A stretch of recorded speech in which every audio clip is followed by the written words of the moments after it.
It's JJ. I'm here with Charlie and Kyle, and we're going to be talking about the rare earth mining and processing industry. Just a little bit of an overview of the rare earth mining and processing industry. Um, what is classified as a rare earth material? It's 17 different metallic elements that are mined, and they are vital to modern technology, including chips.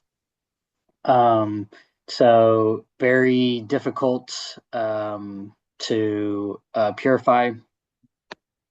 Some of the biggest mining hubs in the world are found in China, the US, and then Australia.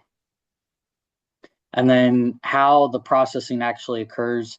Um, so these rare earth materials are found in the ground. And so we're crushing down the ore and then separating the elements in a chemical process and then purifying to isolate the elements themselves. And so the importance of this industry is, as previously mentioned, it's the cornerstone material for technology, chips, and other technologies. So it's important for wind turbines, electronic vehicle motors, and defense systems. Next slide. So, walking through an industry analysis for rare earth element miners and processors, we'll begin with the threat of entrance. The threat of entrance in this industry is very low due to high regulatory risk, long time on approval, and high capital cost for mining, safety, and refining capabilities every company needs. Um, Complements for this industry.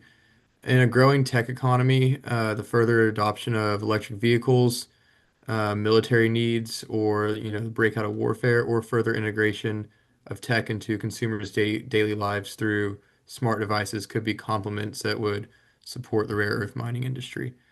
Buyer power in this industry is very low. They must choose from existing miners and refiners for a highly commoditized product. There's risks in refining capacity, supply chains, and geopolitical issues, which make it hard for buyers to consistently access these elements. Rivalry is also very high between producers in this industry and between countries who are the homes of producers in this industry, since rare earth elements are a strategic interest of many governments. And also, as a commoditized product, rare earth element producers must be more efficient than their competition and have better supply chains so they can deliver their product to the end user. Countries see these elements as vital to industrialization and military policies, placing even higher rivalry between competing firms on a global level. There are no substitutes in this industry. As a consumer, you'd be in a terrible position if rare earth elements were unable to be supplied for end usage. And because of this, supplier power is very strong. A great example is China placing a stranglehold on rare earth element exports during the latest trade disputes. Supplies can be withheld due to government policy, and fragile supply chains amid increasing demand make end users very dependent on the existing suppliers of rare earth elements. And from that, we'll dive into our pest analysis as well. Um, On the political side, there is a pretty intense rivalry between the US and China in terms of onshoring a lot of our defense capabilities and making sure that we're not reliant on a foreign nation for these products. The current administration seeks to boost our domestic rare earth element mining and refining capabilities, and government subsidies, if they continue, will encourage growth in this industry. On the economic side, there's very high demand in the US due to our technology economy. The further onshoring of electric vehicles, smart device, and military equipment will also grow demand for rare earth elements, and growing economies dependent on current producers, but are exposed to very fragile supply chains. On the social side, there are toxic byproducts from refining and a stigma associated with the mining process, which will make it hard from a regulatory standpoint. And that also ties into the political side to get some of these projects up and going. But think to yourself, what would life be like without the tech we have currently? We need these elements to keep sustain this type of life, and we need them back in the United States as well.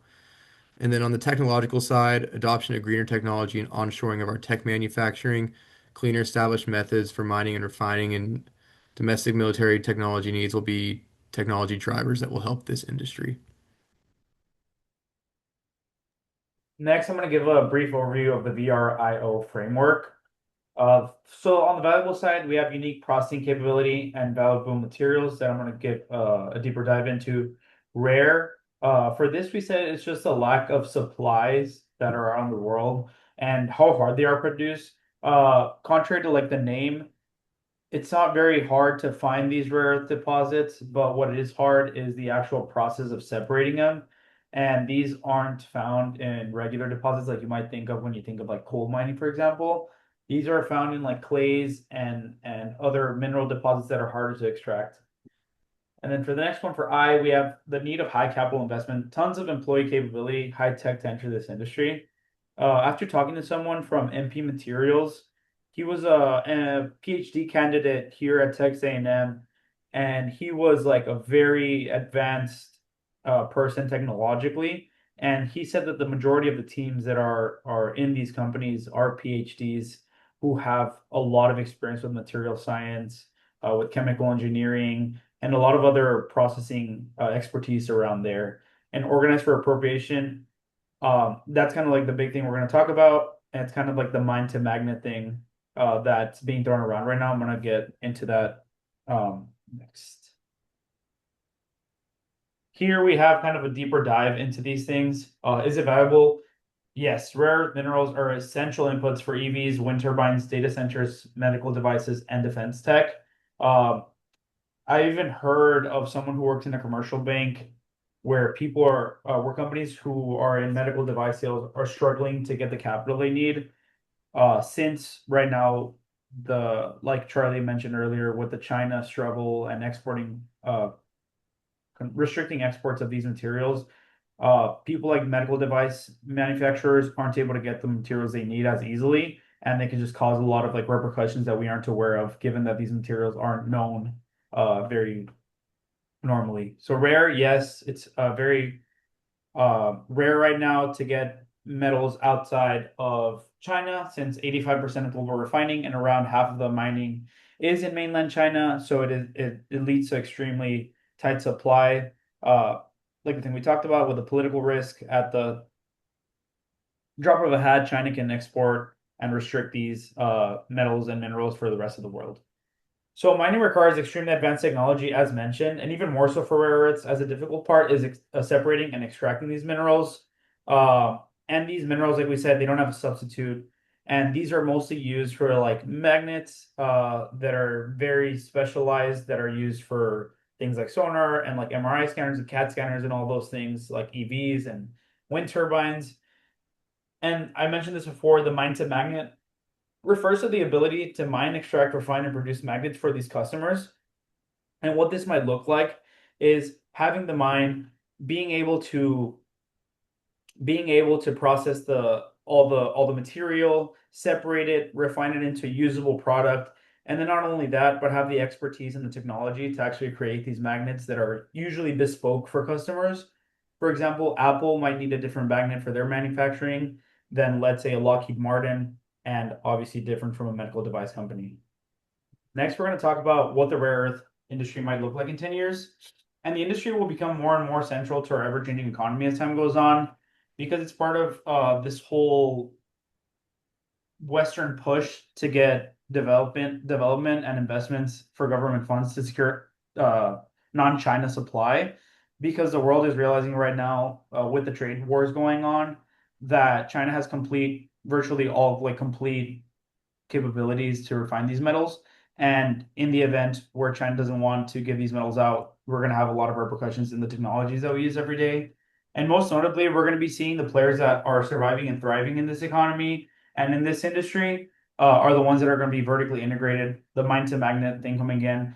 And this is one of the commodity pillars that is driving an overarching macroeconomic theme of like AI, um, green revolution, national security, and overall just like changing technology that we're seeing. So next we're going to go into the major players in the rare earth mining and processing industry.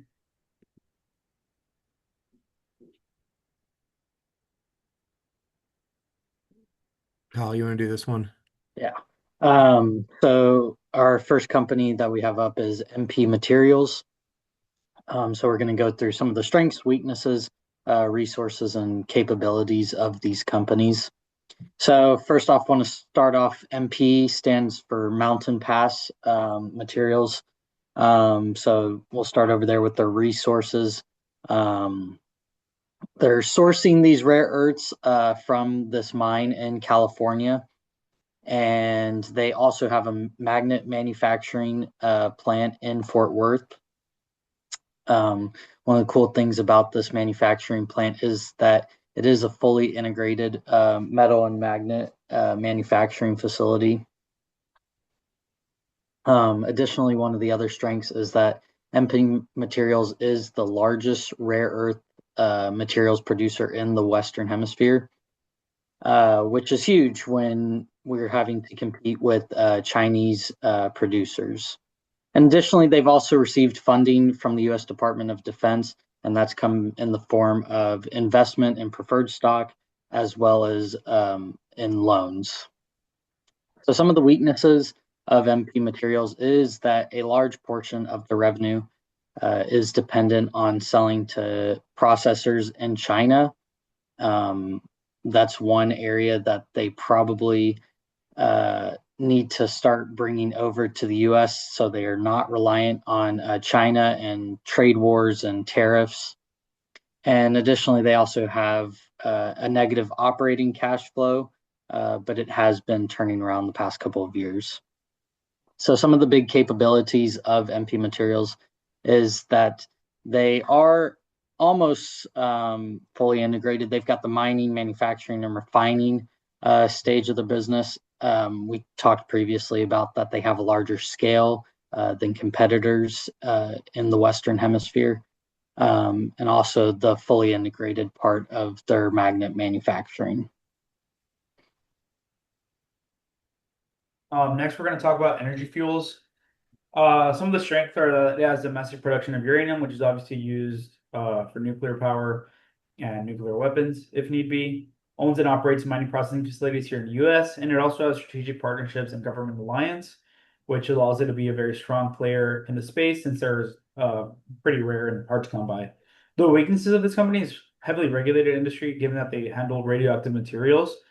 And like we mentioned before, there's also a lot of stigma around nuclear power and nuclear waste.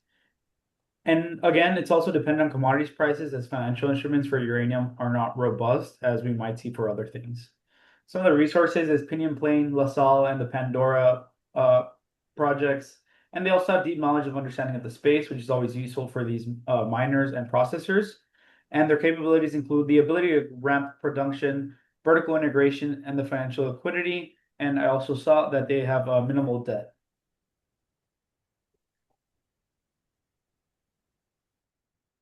And the last company we'll be looking at is USA Rare Earths.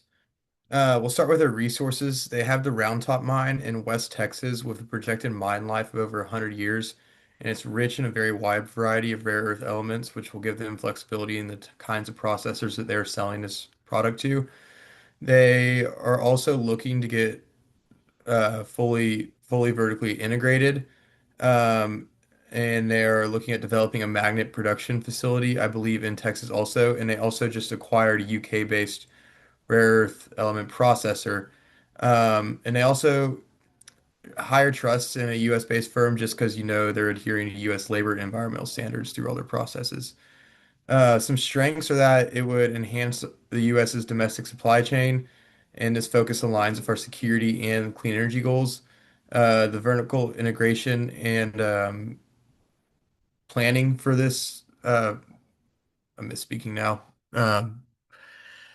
And then they have a mine based in West Texas, which eliminates foreign supply chain risk. And weaknesses, they're not the most financially stable company. They have negative cash flows and have yet to turn a profit.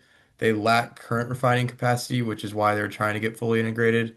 And they have limited partnerships with the US government and end users thus far, and they need to build their end user base before they can really scale up.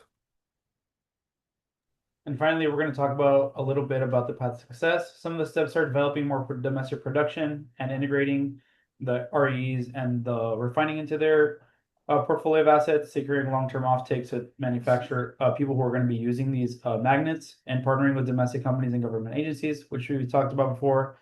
And then some of the risks are commodity price volatility, since China controls the price pretty much right now, permitting, execution risks on the deposits and the new projects coming to fruition, and also just ESG and the general kind of public opinion of rare earths and the mining industry.